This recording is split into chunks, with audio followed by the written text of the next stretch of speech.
বিকাশ ভবনে চাকরিহারাদের সঙ্গে বৈঠক শিক্ষা সচিব বিনোদ কুমারের। চাকরিহারাদের 6 জনের প্রতিনিধি ঢুকেছেন বিকাশ ভবনে, যাদের মধ্যে রয়েছেন চিন্ময় মণ্ডল, রাকেশ আলম, অমিত রঞ্জন ভুইয়া, বৃন্দাবন ঘোষ, অপরাজিতা পান্ডা এবং মোহাম্মদ হাবিবুল্লাহ। এই 6 জন ঢুকেছেন শিক্ষা সচিব বিনোদ কুমারের সঙ্গে বৈঠকে।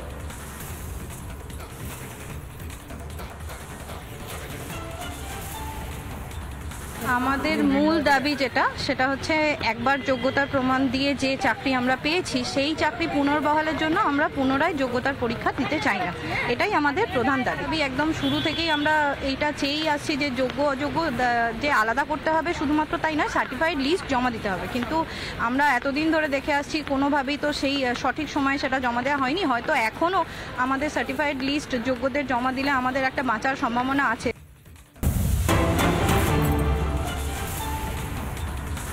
সুপ্রিম কোর্টে যাচ্ছেন চাকরিহারা শিক্ষকরা। উত্তরপত্র প্রকাশ ও অযোগ্যদের বাতিলের দাবি নিয়ে সুপ্রিম কোর্টের পথে চাকরিহারা শিক্ষকরা। সুমন বিশ্বাসের নেতৃত্বে দিল্লিতে চাকরিহারারা। ফের সুপ্রিম কোর্টে যাচ্ছেন চাকরিহারা শিক্ষকদের একাংশ। উত্তরপত্র প্রকাশ এবং অযোগ্যদের বাতিলের দাবি নিয়ে সুপ্রিম কোর্টের পথে চাকরিহারা শিক্ষকরা। সুমন বিশ্বাসের নেতৃত্বে দিল্লিতে চাকরিহারারা।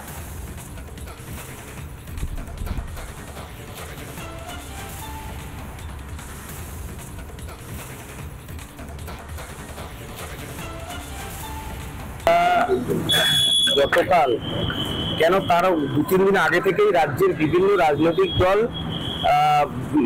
আইনজীবী বিকাশ রঞ্জন ভট্টাচার্য এবং প্রখ্যাত আইনজ্ঞ প্রাক্তন বিচারপতি মাননীয় অভিজিৎ গাঙ্গুলি মহাশয়ের সঙ্গে গতকাল আমরা সাক্ষাৎ করেছি। আপনারা জানেন আমরা এখন সুপ্রিম কোর্টে যাব একবারে সুস্পষ্ট দুটো স্পেসিফিক বিষয়ে, যে 22 লক্ষ চাকরি প্রার্থী পরীক্ষার্থী OMR এর মিরর ইমেজের কপি হাইকোর্টে মামলা চলছিল, বলছে সুপ্রিম কোর্টে যা হওয়ার হবে, আমরা সুপ্রিম কোর্টে মামলা লড়ব। কেন প্রকাশ হবে না? তাহলে জানা যাবে কারা দুর্নীতির সুবিধা পেয়ে শিক্ষকতার মতো শিক্ষাকর্মীর মতো চাকরিটা নিয়েছে। যাচ্ছি আজকে সুপ্রিম কোর্টে দিল্লির উদ্দেশ্যে এই কারণে যে সুপ্রিম কোর্ট নির্দেশ দিয়েছে যারা ইতিমধ্যেই অযোগ্য বলে র্যাঙ্ক জাম বা এক্সেট্রা অযোগ্য বলে চিহ্নিত হয়েছে তাদেরকে রাজ্য সরকার এখনো টার্মিনেট করেনি। সুতরাং এটা আইনকে ভায়োলেশন করা। আমরা সেই অযোগ্যদের তথাকথিত অযোগ্যদের যাতে অবিলম্বে টার্মিনেট করা হয় সেই দাবিতে আমরা মামলা লড়ব।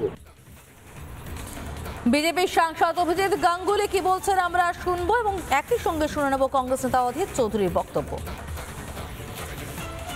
আমি বরং আশাবাদী থাকবো এনারা যদি বুঝিয়ে বলতে পারেন সুপ্রিম কোর্টকে যে এটা তাদের কোনোই দোষ নেই এই ঘটনায়, অথচ তারাই হয়ে গেছেন শিকার, তাহলে সুপ্রিম কোর্ট ভাবতেও পারে, কারণ ভারতের নাগরিক তো রিভিউ অ্যাপ্লিকেশন করবে না। আর নতুন করে আইনি পথে কী হবে?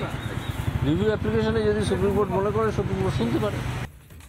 স্বামীদের সাথে দেখা করতে গেছে, কারণ এটা সারা দেশের মানুষের জানা উচিত যে এই বাংলায় দুর্নীতি কোন পর্যায়ে গেছে, এই বাংলায় দুর্নীতির কারণে কত যোগ্য মানুষের চাকরি থেকে তাদেরকে সরে যেতে হচ্ছে, চাকরি হারাতে হচ্ছে।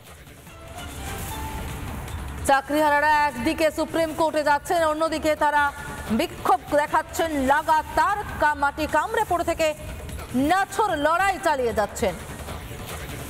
আইনি লড়াইয়ের পথে কখনো কখনো বা পথ আঁকড়ে লড়াই।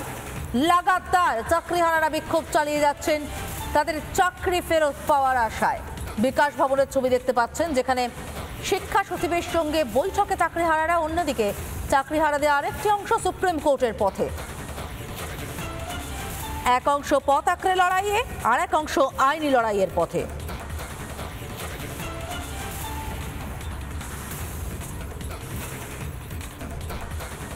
নানা ধরনের কন্টেন্ট দেখার জন্য লাইক করুন, শেয়ার করুন আমাদের ফেসবুক পেজ, সাবস্ক্রাইব করুন আমাদের ইউটিউব চ্যানেল।